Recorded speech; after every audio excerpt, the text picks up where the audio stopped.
Welcome back cinema വാർത്താ മലയാളം. ഇന്നത്തെ ചില സിനിമ അപ്ഡേറ്റുകൾ എന്തൊക്കെയാണെന്ന് നോക്കാം. ജയറാം നായകനായി എത്തിയ ആശകളായിരം എന്ന ചിത്രത്തിൻ്റെ 10 ദിവസത്തെ ബോക്സ് ഓഫീസ് കളക്ഷൻ ഇപ്പോൾ പുറത്തു വന്നിരിക്കുകയാണ്. ചിത്രം 10 ദിവസം കൊണ്ട് വേൾഡ് വൈഡ് 7,80,00,000 രൂപയാണ് നേടിയത്. കേരളത്തിൽ നിന്നും 5.46 കോടിയും കർണാടകത്തിൽ നിന്നും 39 ലക്ഷം രൂപയും തമിഴ്നാട്ടിൽ നിന്നും 23 ലക്ഷം രൂപയും ഓവർസീസിൽ നിന്നും 1,65,00,000 രൂപയും നേടിയ ചിത്രം തിയേറ്ററിൽ ഒരു ബിലോ ആവറേജ് പെർഫോമൻസാണ് കാഴ്ചവെച്ചത്. രാജേഷ് മാധവൻ സംവിധാനം ചെയ്ത പെണ്ണും പൊറോട്ടും എന്ന ചിത്രത്തിൻ്റെ ഓപ്പണിംഗ് വീക്കെൻഡ് കളക്ഷൻ ഇപ്പോൾ പുറത്തു വന്നിരിക്കുകയാണ്. ചിത്രം ഓപ്പണിംഗ് വീക്കെൻഡിൽ 32 ലക്ഷം രൂപയാണ് വേൾഡ് വൈഡ് നേടിയത്. ബിലോ ആവറേജിനും താഴെയുള്ള പെർഫോമൻസാണ് ഓപ്പണിംഗ് വീക്കെൻഡിൽ പെണ്ണും പൊറോട്ടും എന്ന ചിത്രം ബോക്സ് ഓഫീസിൽ കാഴ്ചവെക്കുന്നത്. ഇന്ദ്രൻസ് നായകനായി എത്തിയ ആശാൻ എന്ന ചിത്രത്തിൻ്റെ 12 ദിവസത്തെ ബോക്സ് ഓഫീസ് കളക്ഷൻ ഇപ്പോൾ പുറത്തു വന്നിരിക്കുകയാണ്. ചിത്രം 12 ദിവസം കൊണ്ട് വേൾഡ് വൈഡ് 1,91,00,000 രൂപയാണ് കളക്ട് ചെയ്തത്.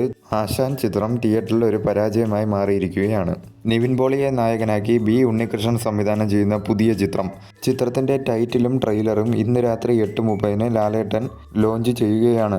പൊളിറ്റിക്കൽ ത്രില്ലറായി ഒരുങ്ങുന്ന ചിത്രം മാർച്ചിലാണ് റിലീസ് ചെയ്യുന്നത്. ഷറഫുദ്ദീൻ നായകനാവുന്ന പുതിയ ചിത്രം മധുവിധു ചിത്രത്തിൻ്റെ റിലീസ് ഡേറ്റ് ഇപ്പോൾ പ്രഖ്യാപിച്ചിരിക്കുകയാണ്. മെയ് 1 ചിത്രം റിലീസ് ചെയ്യുന്നത്.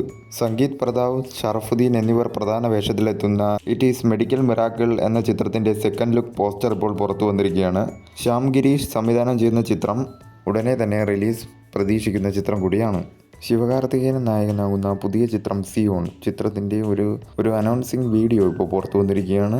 ശിവകുമാർ മുരുകേശൻ സംവിധാനം ചെയ്യുന്ന ചിത്രം കമലഹാസനാണ് നിർമ്മിക്കുന്നത്.